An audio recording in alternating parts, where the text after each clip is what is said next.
No cabe duda que aunque la palabra de Dios siempre es la misma, no cambia porque es una palabra eterna, de sabiduría infinita y de infinitas posibilidades, animada, alentada por el Espíritu, por eso es fuente de la revelación, es Dios mismo que habla al hombre.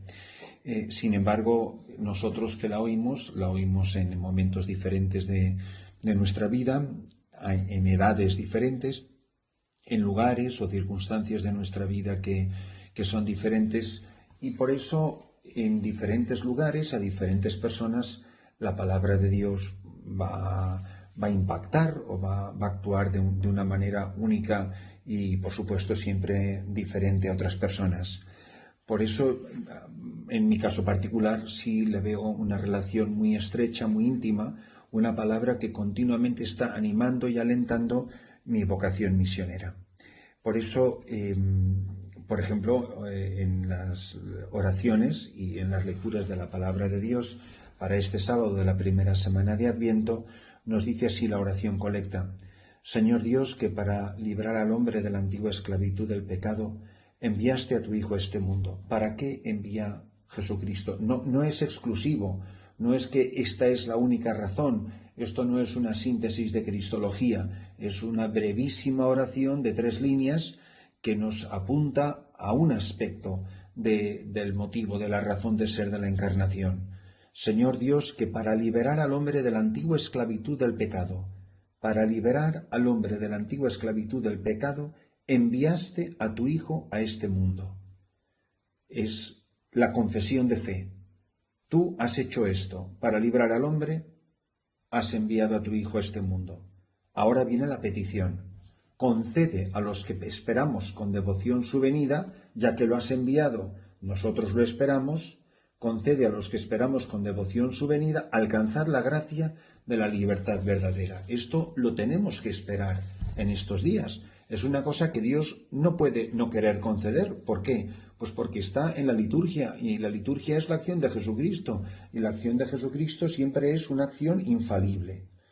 En la oración sobre las ofrendas decimos: haz, Señor, que te ofrezcamos siempre este sacrificio como expresión de nuestra propia entrega, para que así cumplamos el sacramento que tú nos diste y se lleve a cabo en nosotros la obra de tu salvación.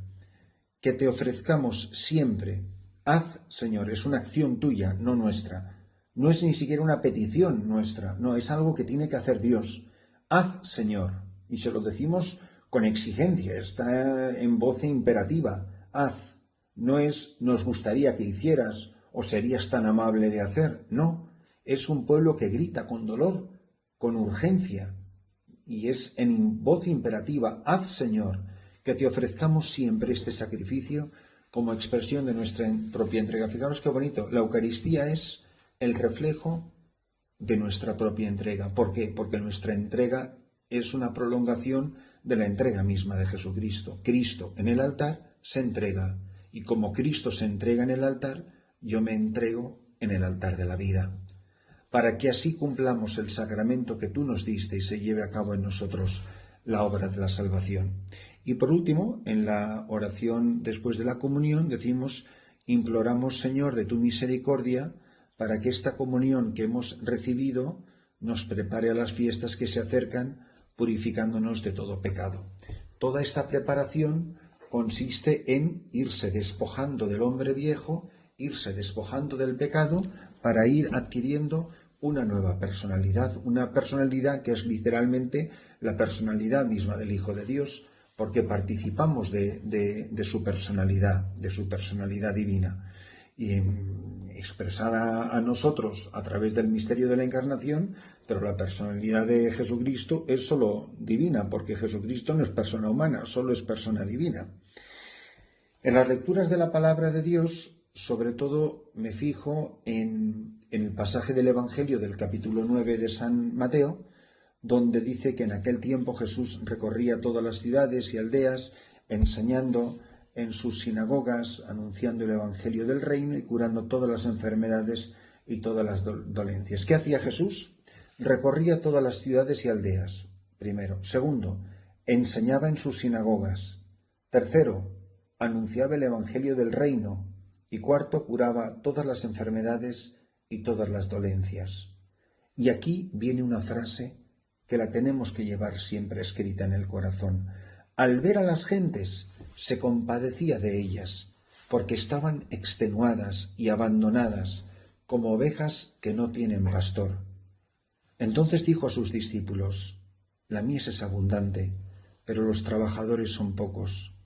Rogad, pues, al Señor de la mies que mande trabajadores a su mies. Fijaros la expresión: al ver a las gentes, se compadecía, se conmueve el corazón de Cristo, se mueve a compasión. Al ver a las gentes se compadecía de ellas, porque estaban extenuadas y abandonadas. Gente cansada, gente agotada, gente que ha perdido el sentido de la vida, gente que no sabe para qué vive, gente que no sabe ni de dónde viene ni a dónde va, que vive en la fantasía de confundir el placer con la felicidad. Y entonces dice que siente compasión porque no tienen pastor. ¿Quién no se ha sentido así alguna vez? ¿Quién no se ha sentido alguna vez como una oveja sin pastor? ¿Cuántas veces no estamos rodeados de gentes que están extenuadas y abandonadas? ¿Y cuántos millones y millones de personas están abandonadas porque todavía no ha llegado la Iglesia y por tanto no ha llegado Jesucristo y no ha llegado el Evangelio? Y por eso están perdidas, están extenuadas y abandonadas. Y dice: la mies es abundante, pero los trabajadores son pocos. Rogad, pues, al Señor de la mies que mande trabajadores a su mies. Bueno, pues es un ruego urgente. Pedid al Señor de la mies, pedid al dueño de estos campos, que es este mundo, que envíe más trabajadores a su mies. Por eso la vida de oración juega un papel tan capital en la vida cristiana. Y por eso cada uno de nosotros tiene que mirarse muy mucho a sí mismo y preguntarse si de verdad está viviendo, tomándose en serio el Evangelio. Y por otra parte, ¿de verdad somos una iglesia que reza por las vocaciones, que pide por las vocaciones? ¿Estamos convencidos de que las vocaciones dependen en gran medida de la oración de toda la Iglesia? Los padres de familia se dan cuenta de la responsabilidad tan gravísima que tienen, de que Dios no puede llamar a un hijo que ellos no han concebido, que Dios no puede llamar por su nombre a un hijo que en el deseo de su corazón estaba ya ahí y no lo ha podido llamar, no lo ha podido enviar. ¿Por qué? Pues porque no ha sido concebido. Pues es una responsabilidad gravísima la que tiene aquí toda la Iglesia.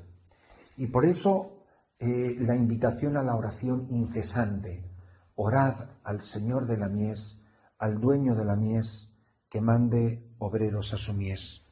Pedidle, rogadle al Señor que tenga piedad de las multitudes que no tienen sacerdote. ¿Cuántas comunidades no tienen sacerdote? ¿Cuántas comunidades este domingo no van a tener la Santa Misa? ¿Cuántos sacerdotes están agotados y extenuados porque no dan abasto? ¿Cuántos sacerdotes atienden multitudes de parroquias, cansados, agobiados, que la gente no les responde? ¿No os podéis imaginar lo difícil que es decir la misa número 3 o la misa número 4 cuando eres sacerdote? Yo lo tuve que hacer con 23 años y aparte de que terminaba los fines de semana completamente afónico, a mí la misa número 4 en aquel pueblecito de Piedra Escrita es que era un agobio, es que era la cuarta vez que iba a predicar la misma homilía, o por lo menos predicar sobre los mismos evangelios. Y claro, pues se te hace muy difícil. ¿Y por qué? Pues por falta de sacerdotes, por falta de pastores, por falta de hombres que digan sí al Señor, y todas las tareas apostólicas que se quedan sin llevar a cabo. ¿Cuántas casas, cuántas labores, cuántos carismas, cuánta vida religiosa se está muriendo? La vida religiosa se está muriendo en la Iglesia Católica, y el que no es que está barriendo la cubierta en el Titanic y no se ha enterado todavía de que va la fiesta y lo que está pasando en la Santa Madre Iglesia. pero la situación es gravísima. O sea, continuamente, o sea, cada semana en España se cierran 3 o 4 casas religiosas y están a punto de desaparecer congregaciones enteras. ¿Cómo podemos asistir a semejante espectáculo sin que se nos conmuevan las entrañas? Rogad al Señor de la mies. Pero ¿cuántos padres de familia de verdad ponen empeño para que sus hijos vayan al seminario, para que sus hijos o sus hijas entren en vida religiosa? ¿Cuántos padres de verdad lo han propuesto? ¿Cuántos de verdad están dispuestos a sembrar la semilla de la vocación en el corazón de sus hijos? Pues a mí me parece que tenemos todos una responsabilidad gravísima y no podemos abdicar de ella.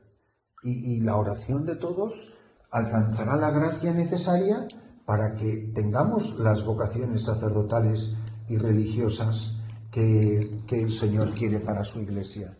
Porque el Señor no quiere a su feligresía, el Señor no quiere a sus hijos, el Señor no quiere a los miembros de su Iglesia muertos de hambre porque no pueden recibir la Santa Eucaristía, porque no hay quien celebre los sacramentos. ¿Habéis pensado cuántos enfermos se mueren todos los días sin recibir el sacramento de la unción de enfermos? Yo no estoy diciendo que se van al infierno, pero que el plan de Dios es que la gente reciba el sacramento de la unción de enfermos antes de morir. Y mucha gente no lo recibe, pues porque nadie llama al sacerdote, o porque si lo quiere llamar no lo encuentra, porque no lo hay, o porque no está, o porque está en otro sitio. Tenemos una enorme responsabilidad. Y a mí me parece que el Adviento es un gran motivo para sentir este estímulo. Primero, pregúntate, ¿cuándo ha sido la última vez que tú, personalmente, has invitado a alguien a ser sacerdote, a ser religiosa? ¿Cuándo ha sido la última vez que tú le has dicho a alguien, oye, ¿tú has pensado alguna vez en ser sacerdote? ¿Tú has pensado que a lo mejor el Señor te podría estar llamando a la vocación sacerdotal o religiosa? Porque así es como se siembra la semilla. Oramos de verdad, pidiéndole al Señor de la mies que por favor nos mande sacerdotes, que necesitamos más vocaciones sacerdotales y religiosas. Pues no nos descuidemos con esto. Que el Señor nos conceda la gracia de vivir intensamente la vida de oración de tal manera que la Iglesia reciba una sobreabundancia de vocaciones sacerdotales y religiosas que puedan anunciar: venga a nosotros tu reino, Señor. Maránata, ven, Señor Jesús. Emmanuel, Dios con nosotros.